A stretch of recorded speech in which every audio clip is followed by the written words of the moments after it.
Hi, today we're going to take a look at ProGrade's dual slot SD memory card reader and some of their fast UHS-II memory cards. So let's check them out.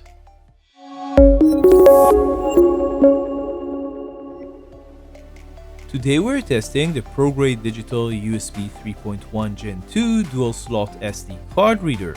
This reader is rated officially as having a combined max transfer speed for both cards of 1250 megabytes per second. The card reader is fairly small, measuring 7 cm or 2.5 inches by 7 cm. It is very well built and has a really strong magnet which will stick to any metal enclosure, which is a really nice touch.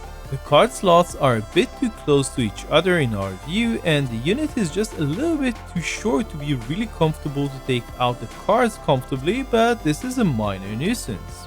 On the back of the unit you have a single USB-C connector, and the unit comes with two cables, USB-C to USB-C and a USB-C to USB-A, as well as a nice metal plate with the ProGrade logo. For our testing we got two of ProGrade's fastest SD cards, the 64 and 128 GB versions of the company's SDXC UHS-II V90 cards with a rated read speed of 250 MB per second and a write speed of 200 MB per second and a minimum guaranteed speed of 90 MB per second. We also used two of our SanDisk UHS-I and UHS-II cards and our beloved but aging Lexar UHS-I USB-C SDCF card reader for comparison. We ran a number of different tests on the cards, all of them on our new and fast studio computer connected to a USB-C port. All of our tests included transferring a folder with close to 5 GB of video files from the card to the computer and back, measuring the transfer time and average speed.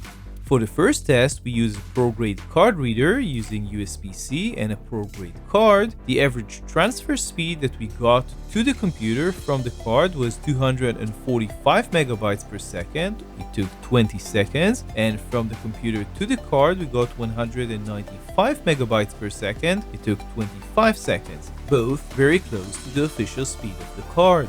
Next, we tested the same setup with two ProGrade cards. The average transfer speed of the first card to the computer was 204 megabytes per second. It took 24 seconds. And the second card was 244 megabytes per second, or 21 seconds. The other way around got us 204 megabytes per second from the first card and 214 megabytes per second, or 23 seconds on average from the second card. This meant that the combined average transfer speed of the reader with both of these cards was around 450 megabytes per second, remember using USB-C to USB-C. Not really maxing the speed of each card individually, that would be closer to 500 megabytes per second, but still extremely fast. In our next test, we used our old SanDisk UHS-II card. The average transfer speed to the computer from the card was 272 megabytes per second. It took 18 seconds. And from the computer to the card, we got 222 megabytes per second, 22 seconds. Please note that this is one of SanDisk's older generation UHS-II cards. The current generation is rated at 300 megabytes per second read and 260 megabytes per second write. We also wanted to test the UHS-I card, and we used the SanDisk card for that. The average transfer speed to the computer from the card was 90 megabytes per second. It took 54 seconds. And from the computer to the card, we got 80 megabytes per second, or 61 seconds. Next, we wanted to see how the connection speed affects the performance of the card reader. Using USB-A connection, USB 3.1, we got only 168 megabytes per second, 29 seconds, for each card simultaneously. Still fast, but pretty far from the 450 megabytes per second we got with a USB-C. Remember, we used a Thunderbolt 3 supported connection on our motherboard. Finally, we wanted a comparison to a different card reader. Our aging Lexar reader was a bit slower, reading the UHS-I SanDisk card with 87.5 megabytes per second, which took 56 seconds, to the computer and 77 megabytes per second, or 63 seconds, to the card. Being a UHS-I only card reader, you can easily see how it bottlenecked the UHS-II ProGrade 128GB card with 85 megabytes per second, 57 seconds to the computer, and 75 megabytes per second or 65 seconds back to the card. Obviously much slower than the ProGrade reader. Let's conclude. ProGrade card reader sells for $80, and at this price it is a fantastic option for anybody who needs to offload two UHS-II cards at the same time in blazing fast speeds.